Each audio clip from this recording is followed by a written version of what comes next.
Good morning all of you. मैं उमेश कुमार सिंह आज फिर से एक बार आप लोगों के सामने कक्षा 11 का आरोह भाग 1 का जामुन का पेड़ कहानी लेकर के चौथा भाग वीडियो लेकर के आज फिर से उपस्थित हुआ हूँ। पिछले भाग में आपने देखा कि किस प्रकार से जब यह पता चल गया कि जामुन के पेड़ के नीचे दबा हुआ आदमी एक कवि है, तो वहाँ भांति भांति के कवि इकट्ठा हो गए और उसको अपनी कविताएं सुना करके और बोर करने लगे। जो सचिवालय में मीटिंग हुई तो मीटिंग में यह फैसला लिया गया कि भाई चूँकि दबा हुआ आदमी एक कवि है, इसलिए यह मामला न तो एग्रीकल्चर विभाग का रहा, ना तो हॉर्टिकल्चर विभाग का रहा, यह मामला कल्चरल विभाग का है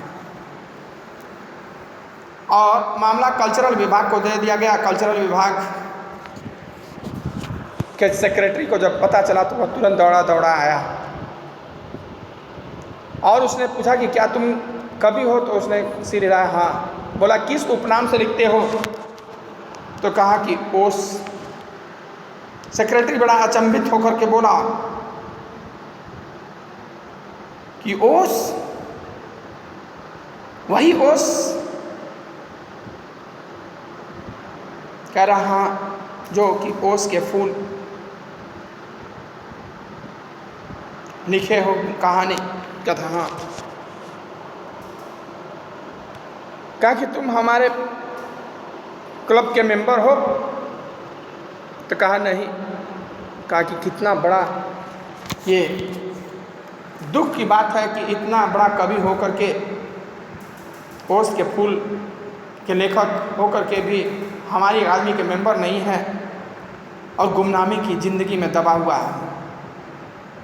उसने कराते हुए कहा कि साहब, गुमनामी की ज़िंदगी तो बात छोड़िए, पहले मैं इस पेड़ के नीचे दबा हुआ हूँ, यहाँ से निकालिए। कहा कि ठीक है। वो गया, वहाँ दूसरे दिन आया तो कहा कि मुबारक हो, मिठाई खिलाइए, आप हमारी अकादमी के सरकारी मेंबर नियुक्त कर लिए गए हैं और यह आपका नियुक्ति पत्र है, चुनाव चिन्ह है, चुनाव पत्र है। कहा कि पहले मुझे पेड़ से तो निकालो। तो उसने कहा कि हम यह नहीं कर सकते क्योंकि हम कल्चरल विभाग से हैं। कल्चरल विभाग का काम कलम और कापी चलाना होता है और यह पेड़ काटने का काम है जो कि आरी और कुल्हाड़ी से होगा, और यह काम फॉरेस्ट डिपार्टमेंट को है और हम लोगों ने फाइल फॉरेस्ट डिपार्टमेंट को अर्जेंट लिख करके भेज दिया है। हमसे जितना हो सकता था हमने उतना कर दिया। और हाँ, अगर आप चाहें तो आपके मरने के बाद आपका जो स्कॉलरशिप आएगा, जो वजीफ़ा आएगा, वह आपकी पत्नी या परिवार को दिलाया जा सकता है, बशर्ते कि आप दरख्वास्त करें, आप रिक्वेस्ट करें। तो उसने कहा भाई पहले मैं जिंदा हूँ, मुझे निकालिए यहाँ से।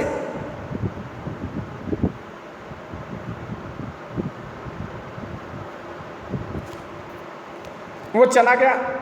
शाम को फिर माली आया, कहा कि कल फॉरेस्ट डिपार्टमेंट वाले आएंगे और इस पेड़ को काट दिया जाएगा और आप बच जाएंगे। यहाँ तक आपने पिछले भाग में पढ़ा था। माली बहुत खुश था, दबे हुए आदमी का स्वास्थ्य जवाब दे रहा था, मगर वह किसी न किसी तरह अपने जीवन के लिए लड़े जा रहा था। माली तो बड़ा खुश था कि चलो बेचारा कल बच जाएगा, लेकिन जो दबा हुआ आदमी था अब उसका स्वास्थ्य जवाब दे रहा था कि हो सकता है कि रात भर भी जीवित वो न रहे। तो भाई इतने कई दिन हो गए, ये है सरकारी महकमा, इसमें आप दबे रह जाएंगे, आपको दबाया जाएगा और दबाया जाएगा जब तक कि आपका जान न निकल जाए। वह किसी न किसी तरह अपने जीवन के लिए लड़े जा रहा था। कल सवेरे तक किसी न किसी तरह उसे जीवित रहना है।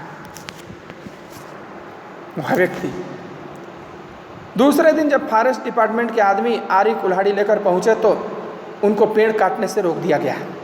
फिर आ गए तो फिर रोक दिया गया। मालूम हुआ कि विदेश विभाग के हुक्म आया है ताकि ये इस पेड़ को न काटा जाए। फॉरेन डिपार्टमेंट से, विदेश मंत्रालय से क्या मालूम हुआ कि विदेश विभाग से कि इस पेड़ को 10 साल पहले पिटोनिया राज्य के प्रधानमंत्री ने सेक्रेटेरिएट के लॉन में लगाया था। देखिए, क्योंकि ये पेड़ कोई साधारण पेड़ नहीं है, इसे पिटोनिया के प्रधानमंत्री ने लगाया था। तो भाई अब अगर कभी आ जाए तो पूछेंगे कि जो मैंने जामुन का पेड़ लगाया था वो कहाँ है, तो क्या जवाब दिया जाएगा? अब अगर यह पेड़ काटा गया तो इस बात का काफ़ी अंदेशा था कि पिटोनिया सरकार से हमारे संबंध सदा के लिए बिगड़ जाएंगे कि हमने जो पेड़ लगाया उसको आप लोग काट दिए, हम आपसे चाहिए रिश्ता नहीं रखेंगे। मगर एक आदमी की जान का सवाल है, एक कलर चिल्लाया। दूसरी ओर 2 राज्यों के संबंधों का सवाल है भाई, ताकि यहाँ एक कलर की बात है, वहाँ 2 देशों के संबंध का बात है।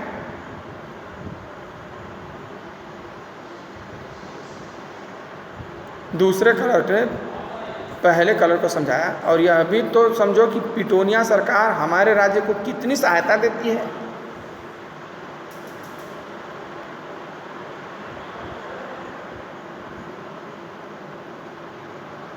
क्या हम उनकी मित्रता की खातिर एक आदमी के जीवन का भी बलिदान नहीं कर सकते?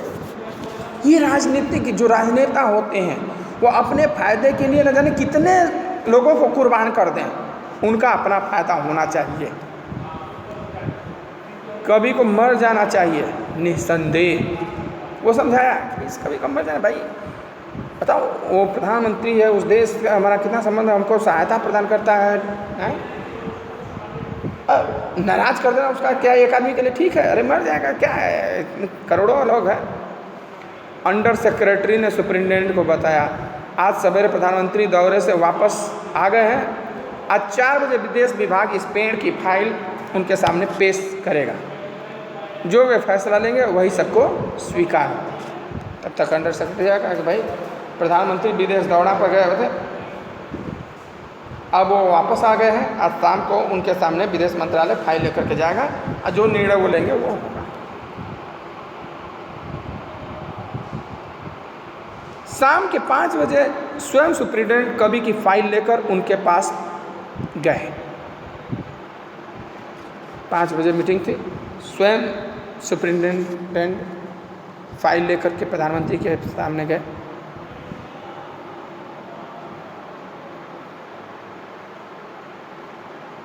सुनते हो? आते ही वह खुशी से फाइल को हिलाते हुए चिल्लाया, प्रधानमंत्री ने इस पेड़ को काटने का हुक्म दे दिया है। वहाँ गया तो आदेश हो गया, दौड़ा दौड़ा आया और उस आदमी से कहा, सुनो सुनो, प्रधानमंत्री ने इस पेड़ को काटने का इजाज़त दे दिया है, अब कोई दिक्कत नहीं है, यह पेड़ कट जाएगा। और इस घटना की सारी अंतर्राष्ट्रीय जिम्मेदारी अपने सिर ले ली है कि अगर कोई भी अंतर्राष्ट्रीय स्तर पर मुद्दा उठता है तो उसकी जिम्मेदार मैं हूँगा, सेक्रेटेरिएट से कोई लेना देना नहीं है। कल यह पेड़ काट दिया जाएगा और तुम इस संकट से छुटकारा हासिल कर लोगे। सुनते हो? आज तुम्हारी फाइल पूर्ण हो गई। मगर कवि का हाथ ठंडा था, आंखों की पुतलियां निर्जीव और चींटियों की एक लंबी पात उसके मुंह में जा रही थी। वह मर चुका था, वह मर चुका था, उसके जीवन की फाइल भी पूर्ण हो चुकी थी। यह सरकारी महकमा है। आप सरकारी हॉस्पिटलों में जाकर लाइन लगाइए, आपको इतना दौड़ाया जाएगा कि आपका पेशेंट बाहर ही मर जाएगा, भर्ती होने से पहले ही मर जाएगा, जब तक कि आपके पास कोई सोर्स ना हो, कोई जुगाड़ ना हो, पैसे का दबदबा ना हो। पैसा है आपके पास तो सारे सोर्स, सारे जुगाड़ मिलते रहेंगे। पैसा नहीं है तो आपको कुछ नहीं मिलने वाला। कोई आपको पूछने वाला नहीं है कि आप कहाँ जा रहे हैं, क्या कर रहे हैं, कैसे हो रहा है। पैसा है तो तमाम जुगाड़ आपको मिलेंगे, और नहीं तो वैसे ही आप कि फाइल दौड़ती रहेगी, दौड़ती रहे। बरको साहब आ रहे हैं तो देखेंगे तुम्हारी फाइल, तब तक कितने साहब आए, कितने गए, और जो उनका जुगाड़ था उनका काम होता है। और आप साहब का इंतज़ार करते करते ही आप मर जाएंगे, दरवाजे के बाहर ही, गेट के बाहर ही आप मर जाएंगे। ये है सरकारी महकमा। यहाँ रिश्वत तो चलिए चलता है, कोई व्यक्ति जिम्मेदार नहीं है, कोई अपनी जिम्मेदारी उठाने के लिए तैयार नहीं है। सबका बस ये है, काम करना कोई नहीं चाहता, सब अपनी जिम्मेदारी दूसरों के ऊपर मढ़ देना चाहते हैं, थोप देना चाहते हैं कि हमारा काम नहीं है, उसका काम है, उसके पास ले जाओ।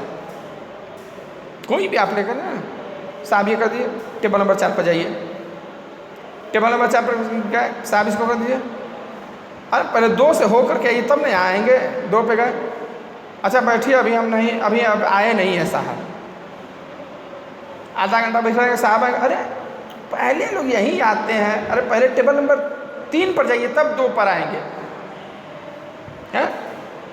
अब 3 पे गए तो 3 वाले साहब अगर मिल गए तो कहेंगे ओहो, अरे पहले 1 पर जाइए तब 3 पर आएंगे ना। 1 वाले गए तो पता चला कि तब तक वो उठ के पान खाने चले गए। इस तरह आपका पूरा दिन बर्बाद हो जाएगा, काम नहीं होगा।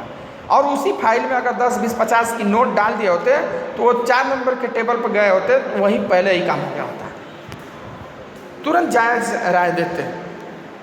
तो ये सरकारी महकमा के कार्य करने का जो तौर तरीका है वो ये दर्शाता है कि हमारी जो सरकारी सिस्टम है वो किस तरह से भ्रष्ट है। ये कहानी सरकारी सिस्टम पर व्यंग करते हुए लिखा गया है कृष्णचंद्र का। इस प्रकार से जामुन का पेड़ कहानी इस 4थे भाग में आपका समाप्त हुआ। अब आगे इसका प्रश्न उत्तर आपको भेजा जाएगा, ठीक है। इस कहानी से संबंधित कोई भी समस्या हो आप हमें फ़ोन करके या कमेंट करके पूछ सकते हैं। 9450460943 पे आप कॉल कर सकते हैं, ठीक। धन्यवाद।